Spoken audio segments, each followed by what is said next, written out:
On se retrouve pour 5 nouvelles questions sur la guerre froide. J'espère que ces questions et les explications qui vont avec te permettront de mieux comprendre ce que tu as à retenir. En cas de besoin, il ne faut pas hésiter à aller voir les vidéos de 3 minutes qui correspondent à ces questions sur ma chaîne 3 minutes d'histoire. Pour chaque question, je fais apparaître le lien à droite par ici. Pour répondre à chaque question, tu disposes de 3 secondes et la petite horloge sera par ici. Si tu es prêt, on peut commencer par la première question. Selon Truman, comment les États-Unis peuvent-ils aider les pays menacés à lutter contre le communisme?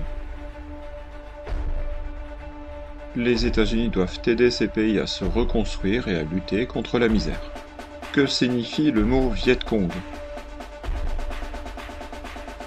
Le mot Viet Cong désigne les combattants communistes au Sud-Vietnam et c'est une insulte qui signifiait à peu près traître.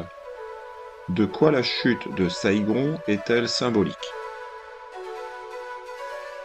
La chute de Saïgon, c'est le symbole de la déroute américaine au Vietnam.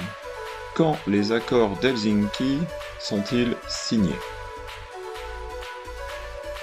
Les accords d'Helsinki sont signés en 1975.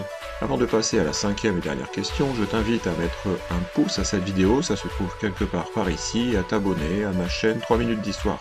En échange, tu auras droit à toute ma considération, c'est déjà pas si mal, en attendant mieux. Si tu veux faire d'autres questionnaires sur la guerre froide, je te donne mes liens TikTok et Instagram dans la description de cette vidéo. Il est temps maintenant de répondre à la cinquième question. Qui dirige la Corée du Nord depuis 1945? C'est d'abord Kim Il-sung depuis la Seconde Guerre mondiale jusqu'en 1994, puis Kim Jong-il de 1994 à 2011 et enfin Kim Jong-un depuis 2011.